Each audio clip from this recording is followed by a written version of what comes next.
Hello, plant people. We are back at Pete's Plants, and this is part three of the pruning of a red pine, tabletop pine.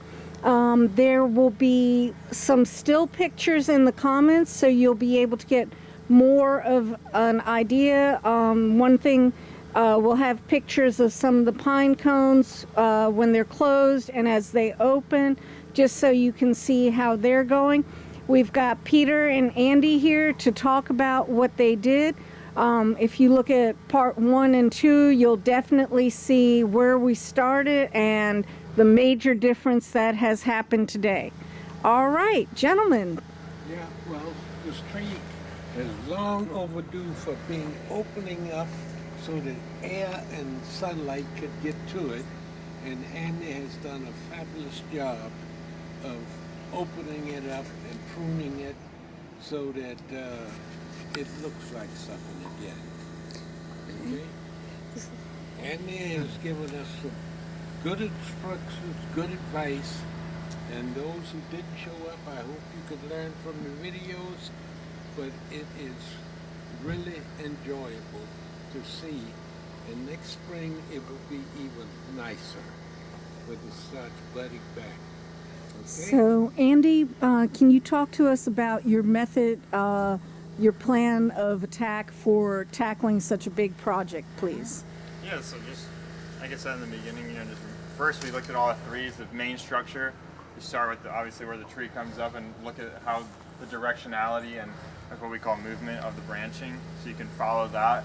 And this is a good example. As it comes up, we try to go and create kind of pads so that we can maximize the photosynthetic capability of each area and each branch, because if a branch is getting shaded out by branches above, it's going to be weakened and die. And we cleaned out a lot of dead stuff, and we removed a lot of strong outer areas.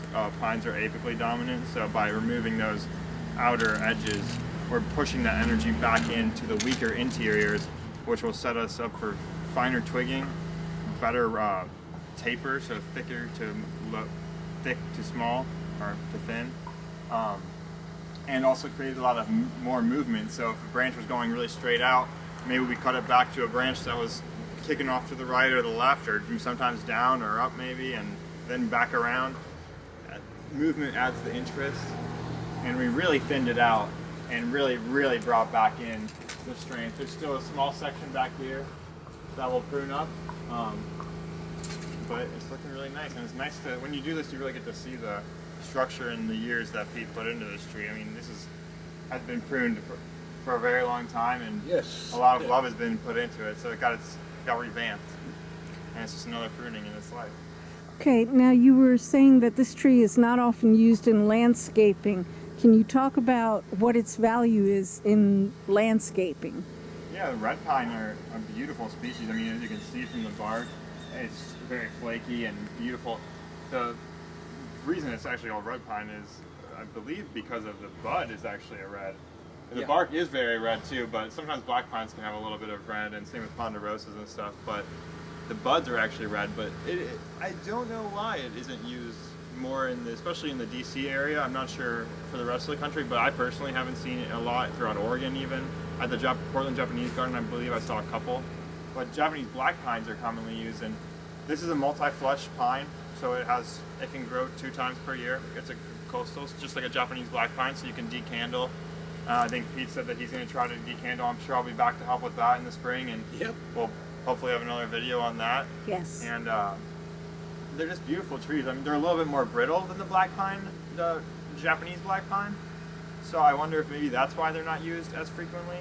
And they're just kind of harder to obtain.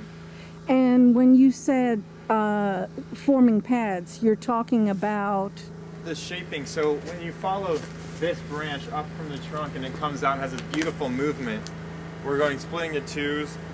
Here's a little bit I need to thin out some more, but this is kind of padded out, we say in bonsai. It's laid out in a way that each tip is getting as much sun as it can. Some of them are a little bit below.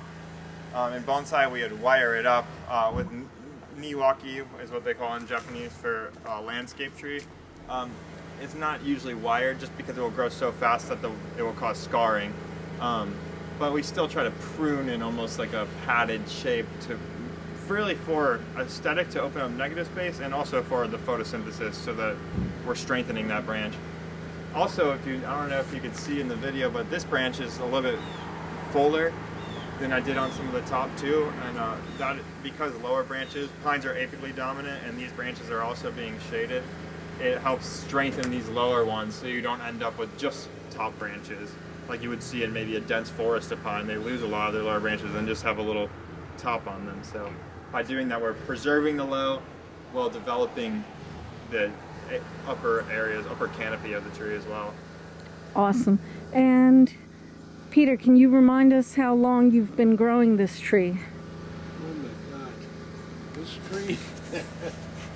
Well, I got into bonsai in '72, and this was one of the first trees that I ordered, probably in 1974, and it was a small piece, and when we bought the house, I decided to plant it and to get it so I could walk under it, something you don't really see that often.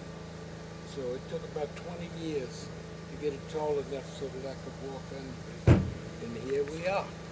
Okay. Now I can climb in it. Yes, there are pictures in the comments. There will be pictures of Andy actually up in the tree. We thank you all for watching. Hope you have a great day and go grow stuff.